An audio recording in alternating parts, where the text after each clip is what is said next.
Hoje o Walter vai fazer o tema da noite sobre CPE, o Guerreiro da Paz.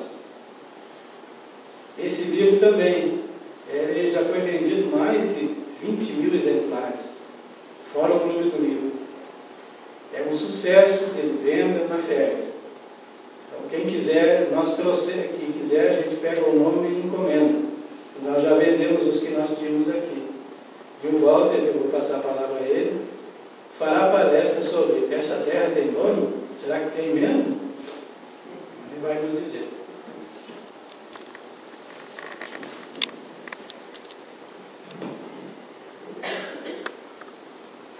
Boa noite a todos, a todas. Saudação fraternal para mais esse encontro nesta casa que nos abriga, que nos encaminha para o conhecimento, que elucida nossas dúvidas, que nos traz uma paz interior. E hoje o tema é bem, para muitos, bem missioneiro, um tema bem regional. E eu digo sempre que me formei em Direito, mas flertei com a história. Tenho um carinho muito grande por essa ciência, e não é à toa que a gente diz que é da área das humanas. E a história é necessária como ciência, porque é pelo estudo do passado que nós corrigimos o presente e preparamos o futuro. O povo que não conhece a sua história, que não conhece o seu passado, é fadado a repetir erros já consagrados anteriormente. E na região que habitamos, na cidade, estado, país, estamos por uma programação reencarnatória necessária para a nossa evolução. Nascer em tal país, tal estado, cidade, região, há uma explicação lógica perante a doutrina espírita. Então, se você nasceu, você vive, você convive no estado que foi construído sobre campos de conflitos, de batalhas, revoluções, guerras, é melhor a gente parar, analisar o porquê disso. E o Rio Grande do Sul é um dos estados do Brasil que, na sua conjuntura histórica, contempla os mais diversos conflitos e batalhas. Mais de 70 durante a progressão histórica da formação do Rio Grande do Sul. E aqui no Rio Grande nós falamos muito em tradição, que é passar de geração para geração os valores éticos, morais, conhecimentos, pai para filho. Um grande exemplo é o chimarrão, que está na casa de muitos. E a gente não faz curso para aprender a fazer chimarrão. A gente aprende com uma tradição. E os valores construídos que estão na nossa bandeira: liberdade, igualdade, humanidade. Os valores consagrados pela história ao povo gaúcho: a honestidade, o cavalheirismo, alguns dos valores atribuídos. E nós perguntamos se esses valores éticos, morais, que nos confrontam com a história, como eu disse, no estágio de conflitos, que é o Rio Grande do Sul. Então nós precisamos estudar. E é por isso que eu vou fazer um apanhado rapidamente para situar CPE Tiaraju, o Guerreiro da Paz e as missões, como se dá essa presença e essa chegada, esse processo reencarnatório de CPE aqui nas missões. Como eu disse, é um estado que demorou 300 anos para se integrar à história do Brasil, meus irmãos. Em 1801, ontem, aniversário do descobrimento do Brasil, 22 de abril de 1500. Em 1801, Borges do Campo e Manuel dos Santos Pedroso retomam as missões para os portugueses. Apenas a partir daí que as missões do Rio Grande do Sul vai integrar o mapa do Brasil. Então, nós brincamos na área da história dizendo que nós somos os primos que chegamos da família, fomos conhecer a família tempo bem maior. Outra questão, nós tivemos uma ocupação diferente do resto do Brasil. O Brasil veio do mar para o interior e nós fomos do interior para o litoral, com a chegada dos jesuítas aqui no Rio Grande do Sul em 1626. Também nós, entre aspas, beijamos a mão da coroa espanhola primeiro. Nós falamos espanhol primeiro, fomos súditos da Espanha em primeiro lugar. E como eu disse, 300 anos depois, integramos o mapa brasileiro. Coivi, Operecô e Ara. Guarani, esta terra tem um dono. Frase dita e atribuída a CPE.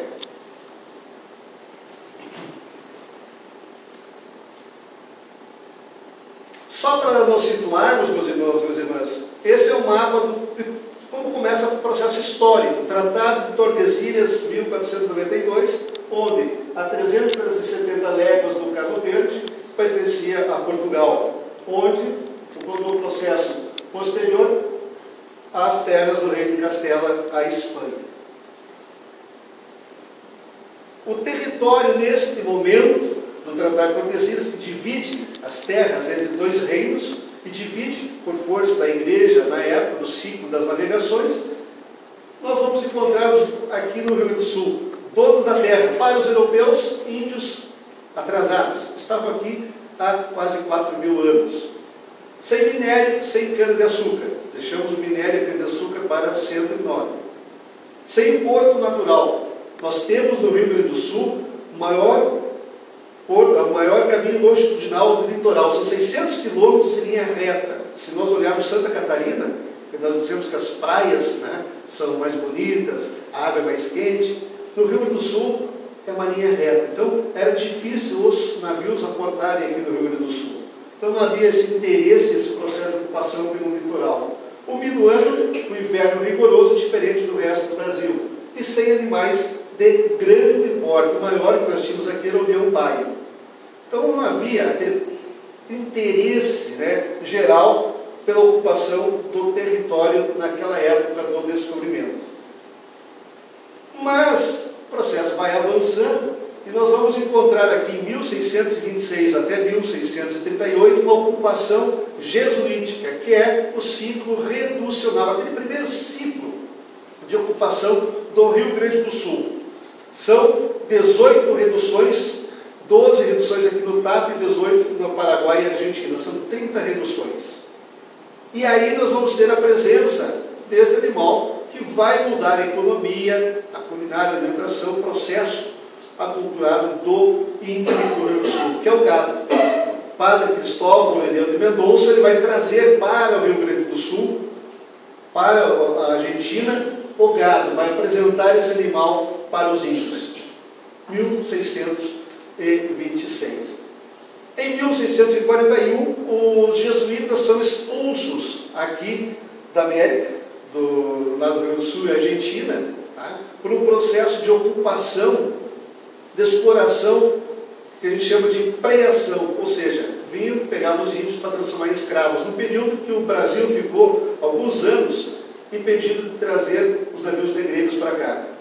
O que os bandeirantes fizeram? Para ocupar a mão de obra na cana-de-açúcar nas minas, vieram buscar índios. Mais de 30 mil índios foram presos aqui, preados entre 1626 e 1638, até a Batalha de Bororé, que houve daí essa suspensão de chegada, digamos assim, dos bandeirantes aqui para o Rio Grande do Sul.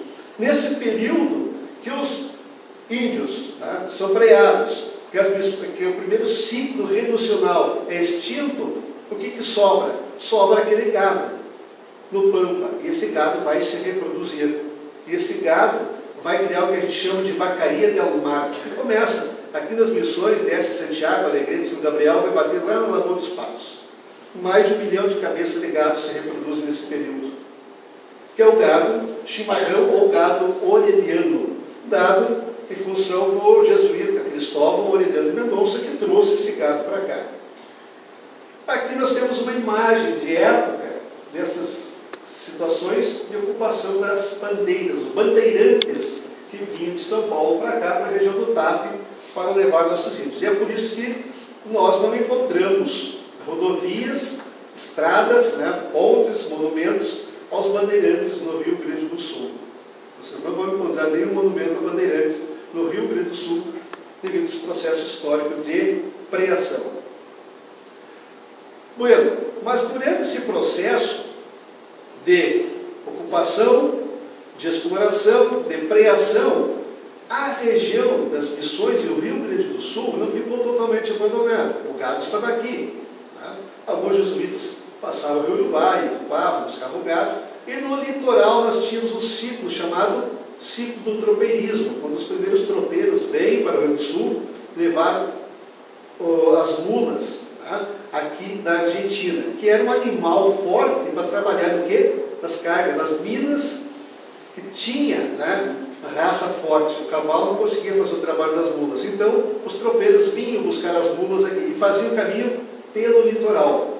E assim foram ocupando o litoral. Mas vejam bem, nós temos um tratado de Tordesilhas, e ele vai até Laguna, a área portuguesa.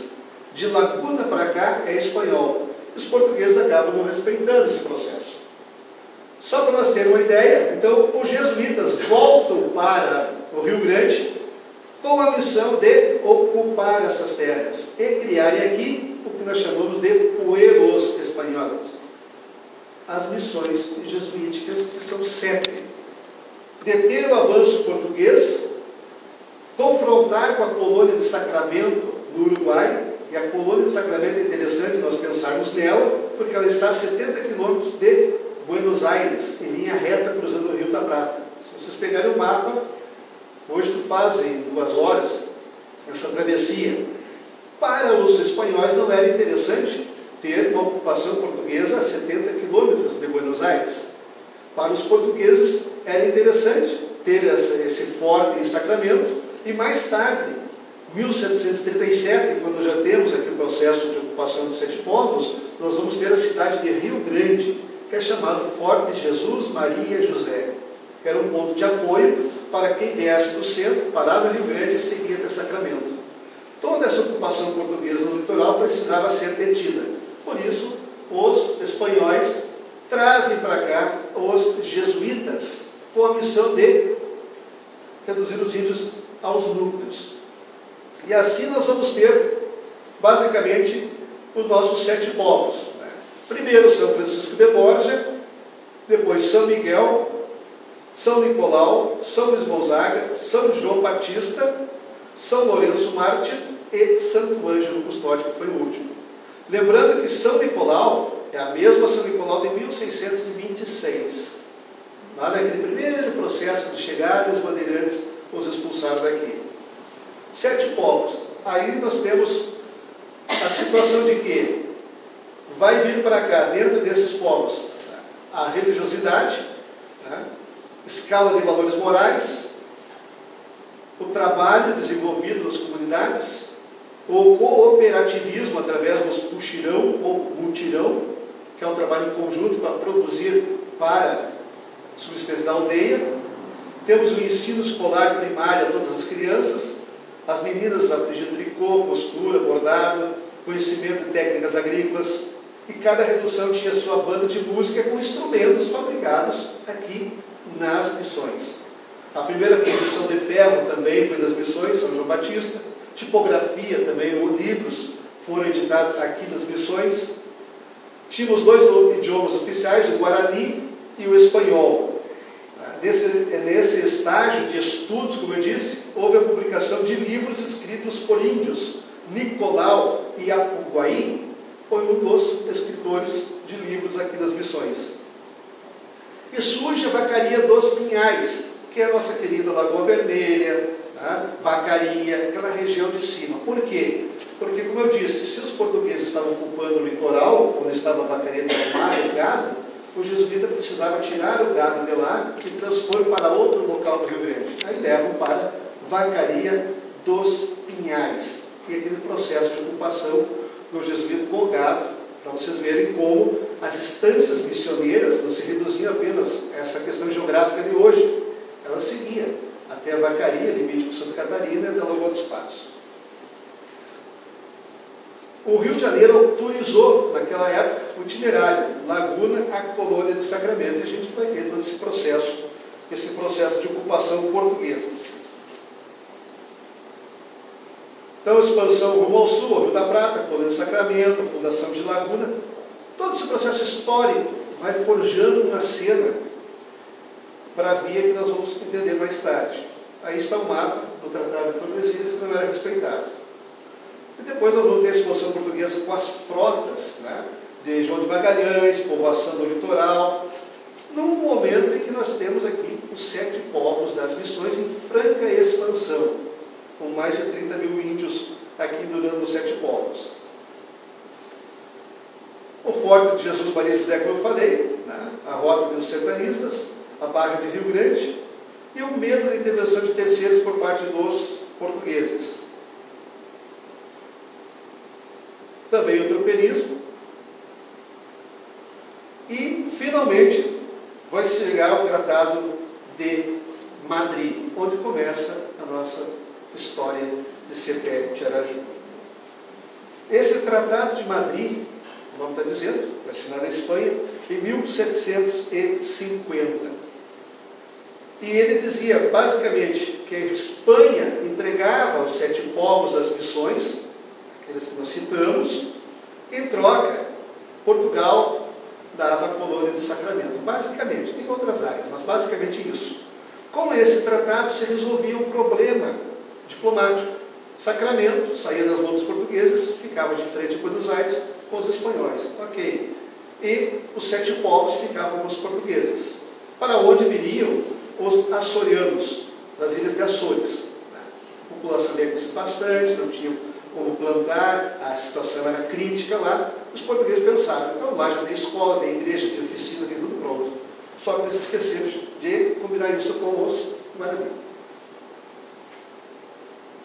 E esse é o traçado do Tratado de Madrid.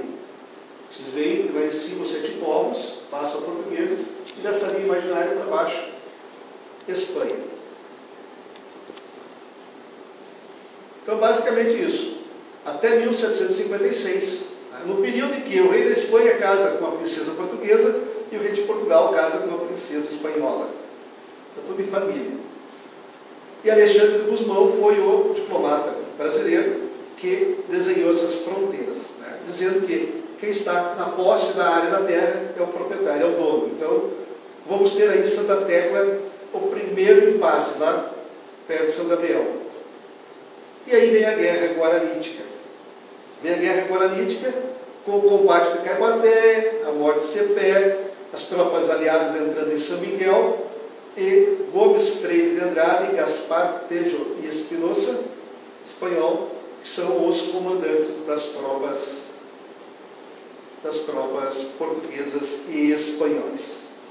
E aí, nesse período, que vai surgir a figura de um alferes de São Miguel, que ele vai se rebelar, vai se negar a entregar as terras, vai comandar todo o seu povo num processo, que aqui nós estamos falando de um processo histórico, que a história oficial nos entrega. E agora nós vamos adentrar nesta obra, ditada por Oscar Pitã, da Maria Elizabeth Barbieri, que é Cepé, o Guerreiro da Paz, onde ele nos confronta com esse líder espiritual que foi o guerreiro Guarani. Ele nasce, a partir daí, a lenda para o povo, o mito, a crença, a santificação. Falo santificação porque nós temos uma cidade no Rio Grande do Sul com o nome de São Cepé. Temos a presença de Cepé no dia a dia.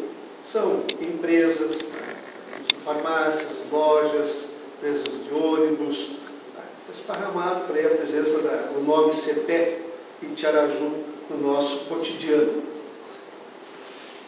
Algumas figuras representativas de Cepé, nessa, ele com a roupa de alferes.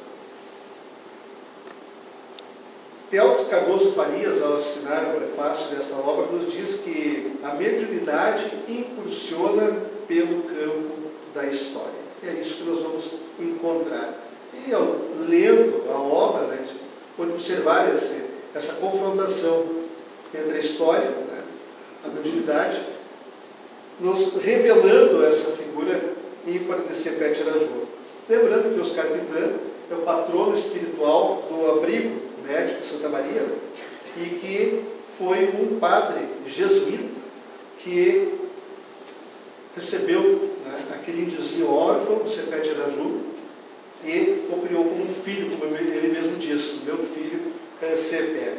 Ele começa relembrando a encarnação dele como Padre José em São Miguel das Missões, quando naquele recanto ele teve uma visão transcendental, como ele mesmo diz. Um anjo que trazia uma espada flamejante com as palavras: Deus, Cristo, caridade. E ele se refere que este anjo era Ismael. Ele disse: cuida do meu filho, que terá a tarefa de mergulhar os corações desta terra na água lustral do Evangelho de Jesus. Ampara-o e ensina-o a despertar os conhecimentos que traz consigo, em meio a este povo simples, a fim de que a comunidade lastreada no cristianismo primitivo volte a luzir agora, no coração do mundo, na pátria do Evangelho. Palavras de Ismael. Em 1945, no primeiro Congresso Espírita do Rio Grande do Sul, então o presidente da FERX, Roberto Michelena, na sua tese explanada, diz, no resumo, que a força aglutinadora do tempo de Ismael, onde se acumula a montanha de luz, a ideia cristã, força que se traduz na proteção de Ismael ao nosso Estado. É Ismael que vai apresentar Cepé para o padre José. Divaldo Pereira Franco, em 2016, na inauguração da FERX, também faz referência a Cepé, que tem ao seu lado, nas ruínas, junto à cruz de pedra, sua sede física na terra. Membro do Conselho Superior da FERX no além.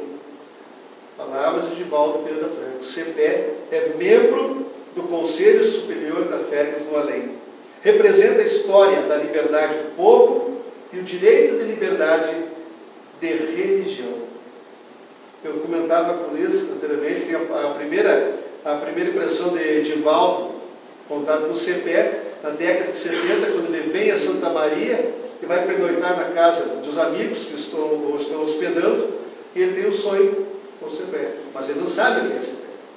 No café da manhã ele comenta com os amigos, né, que ele esteve com um índio, dá os detalhes, e os amigos então relatam que a Cepé tinha azul.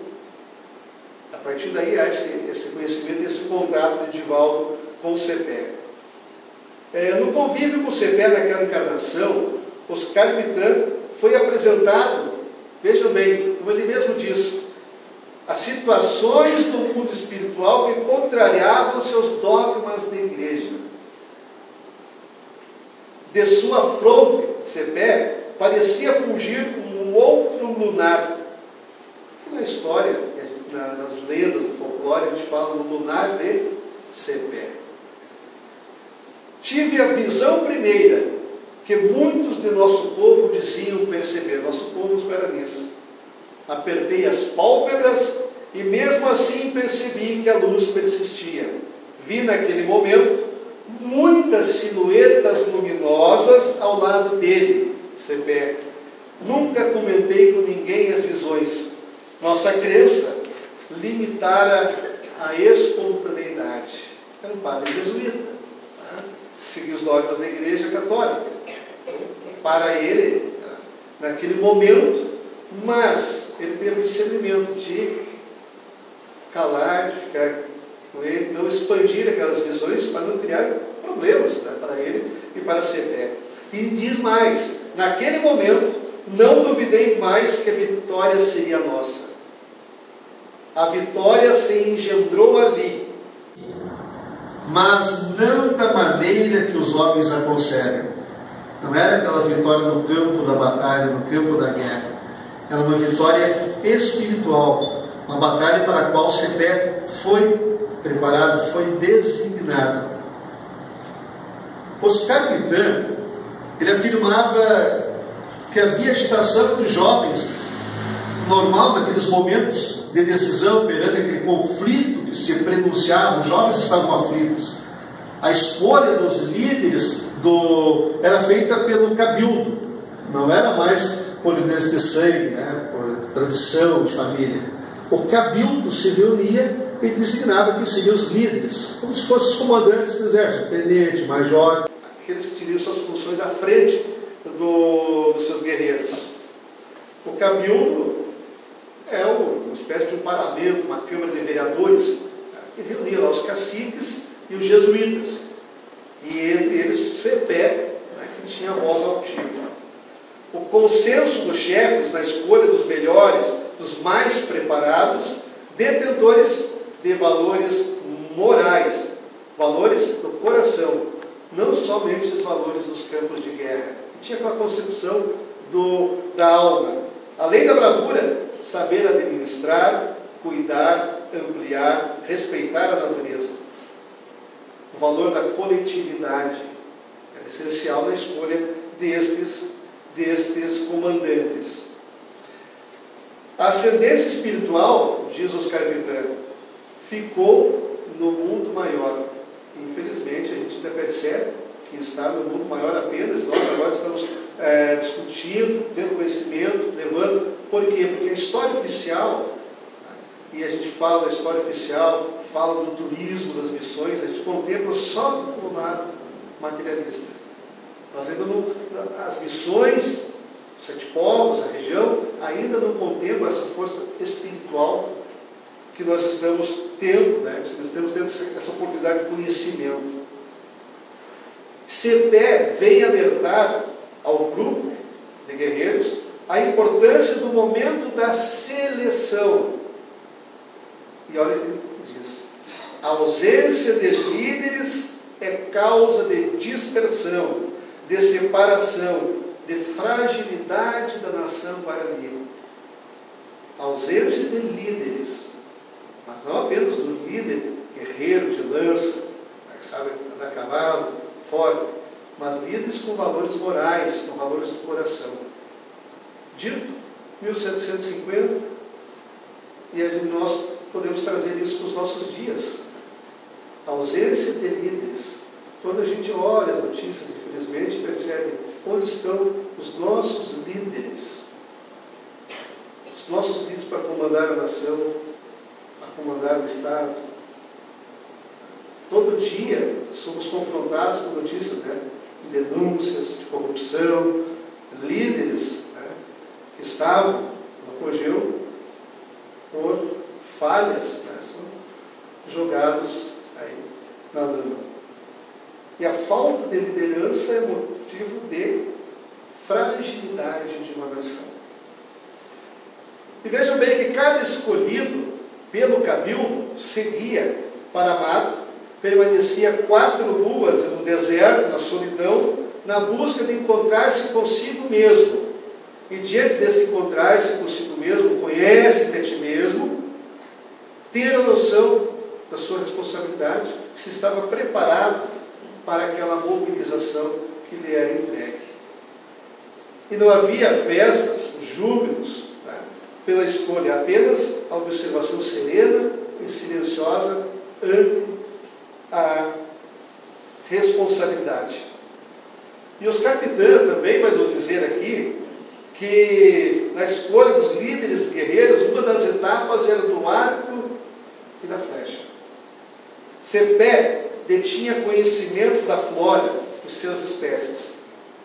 Recolhia plantas que produziam o que nós chamamos as resinas. Ele colocava essas resinas numa cumbuca, mergulhava ali os cipós.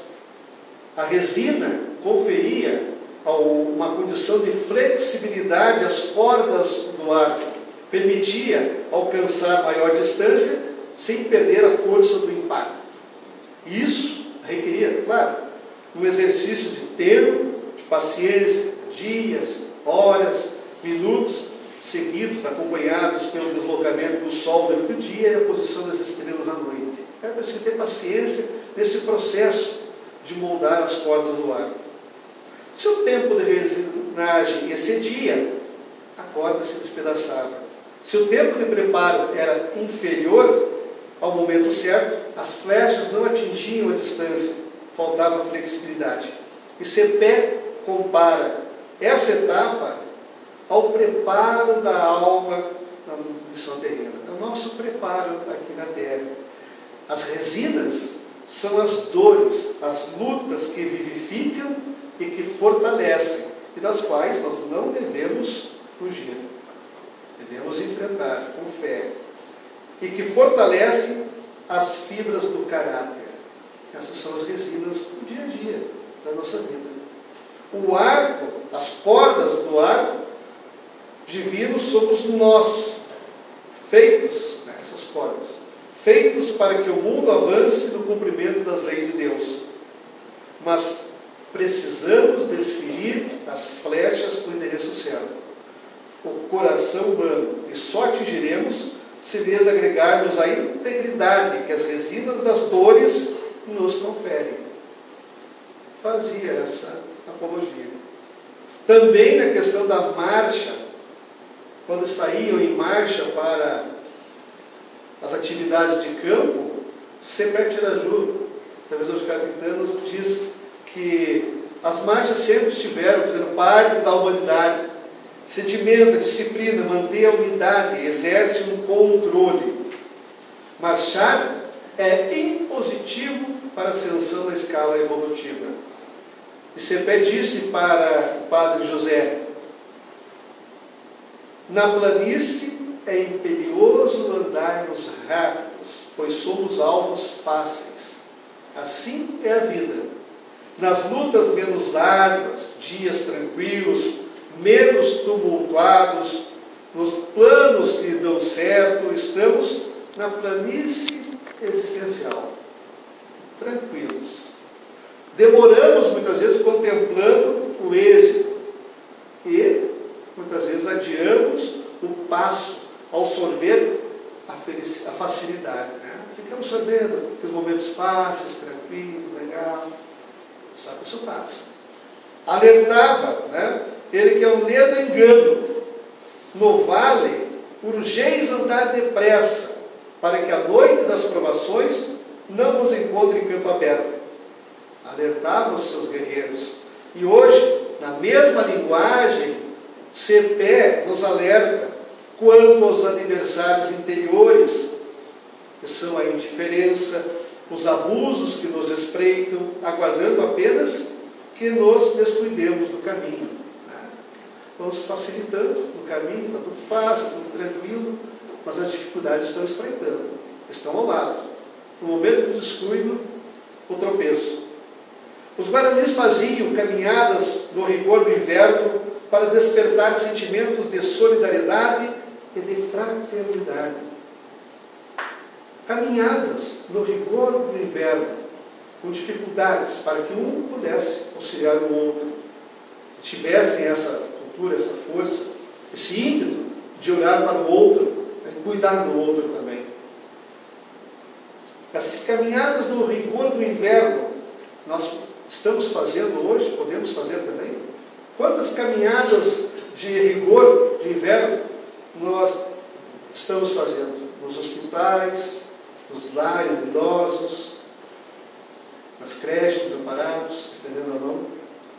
Essas são as caminhadas de rigor de inverno traduzidas para os nossos dias de hoje, para despertarmos a prática, a solidariedade, o carinho.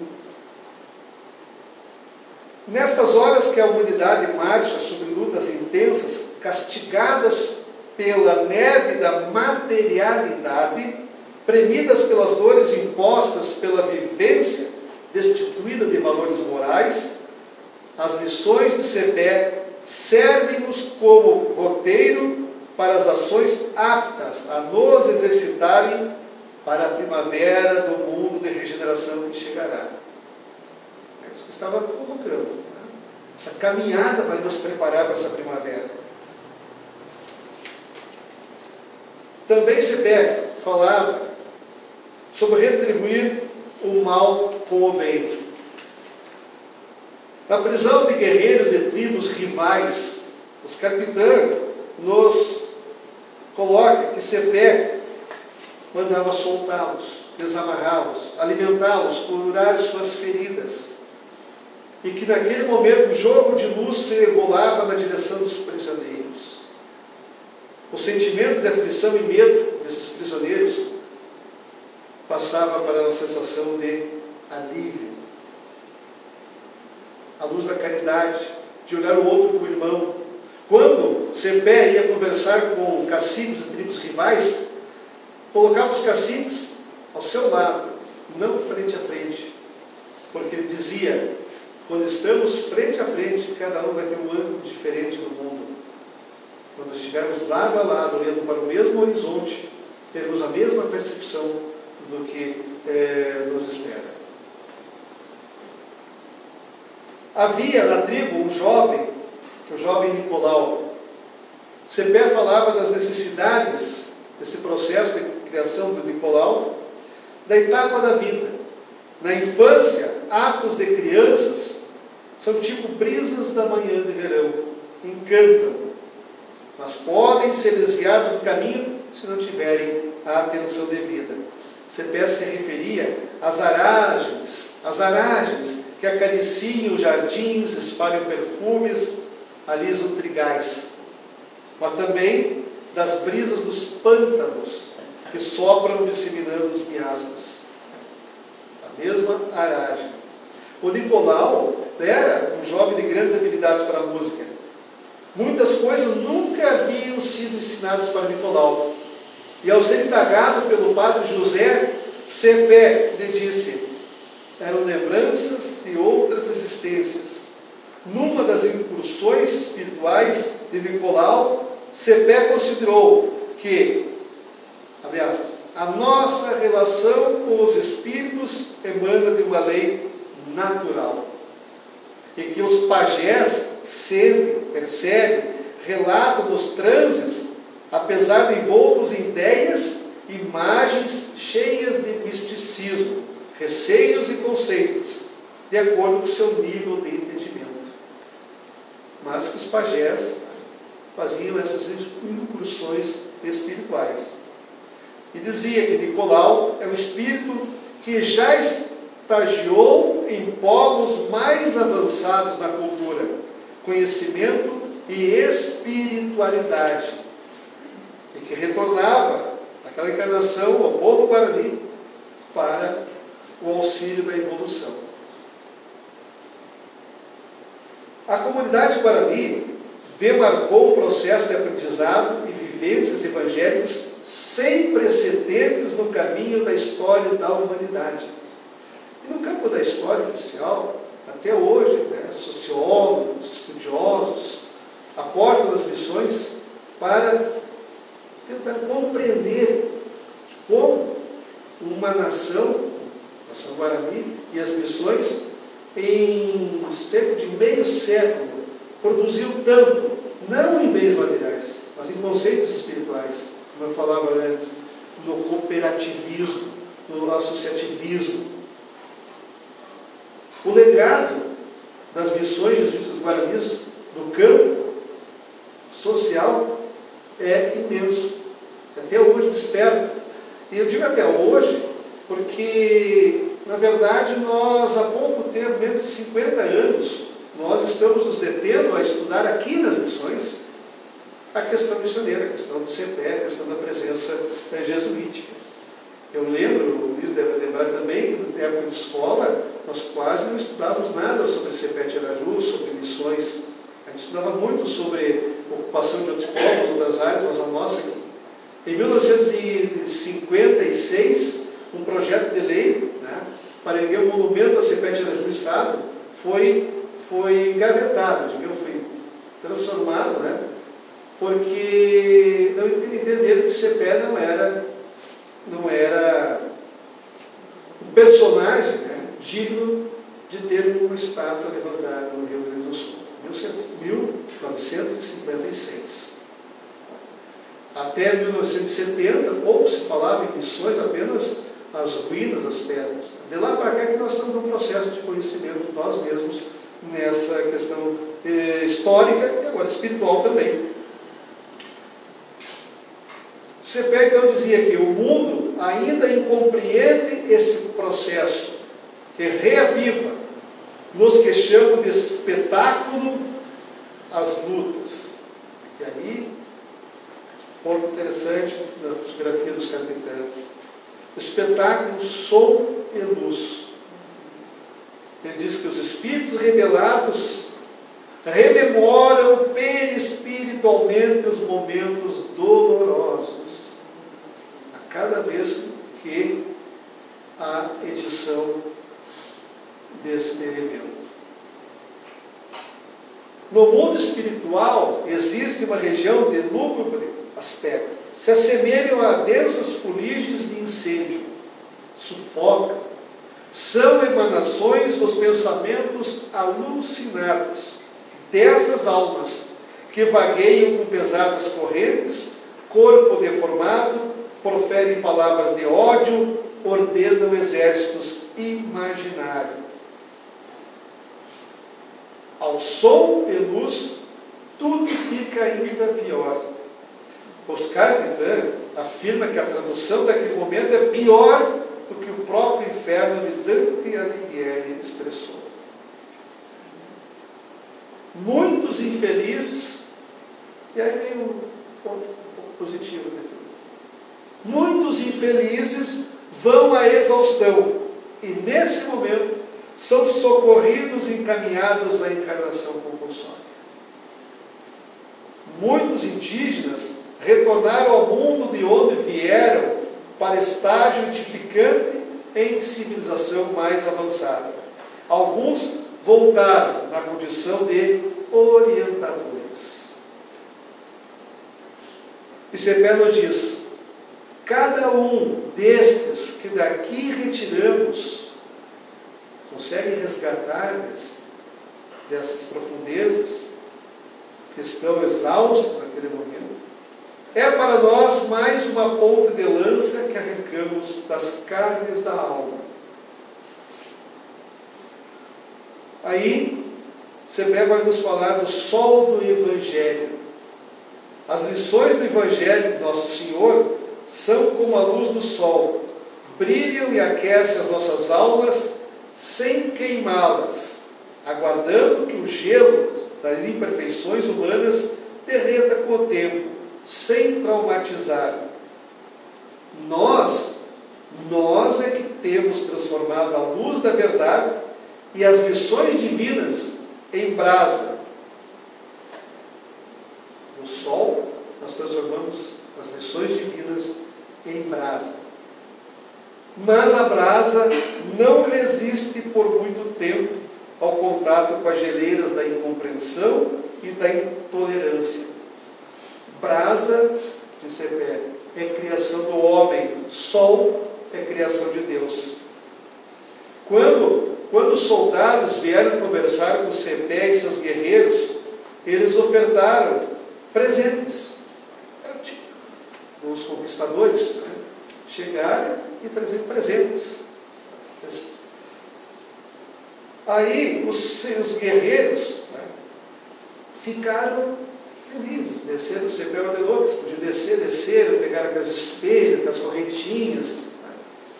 E Cepé autorizou os índios a desmontarem e disse ao padre José que consentiu para que seu coração lembrasse. O padre José perguntou: por que você consentiu que eles pegassem esses presentes? Para que seu coração lembrasse quantas vezes a ambição e a ilusão do mundo detêm nossos passos na realização das missões. Os guerreiros avançaram sobre os presentes, objetos que nem sabiam o que eram e que pouca utilidade teriam. Assim, o homem se mantém por muito tempo. Devora-se, ferindo-se uns aos outros pela posse de brilhos falsos, proliferados nos atalhos e valores transitórios que nos aferramos, que nos agarramos, que nos abraçamos. Então nós podemos perceber que Cepé é uma liderança espiritual. A sua presença aqui nas missões teve essa missão de resgatar o seu povo, de aprimorar, de encaminhar o seu povo para uma evolução. Poderia ele ter prolongado essa guerra? Poderia Cepé, como comandante, e todos os índios aqui das missões, terem levado essa guerra a outros termos? Acredito que poderiam. Historicamente falando, eles poderiam. O conhecimento deles de campo, de região, era muito grande. Mas não era esse o propósito. A guerra, que Cepé falava, era outra.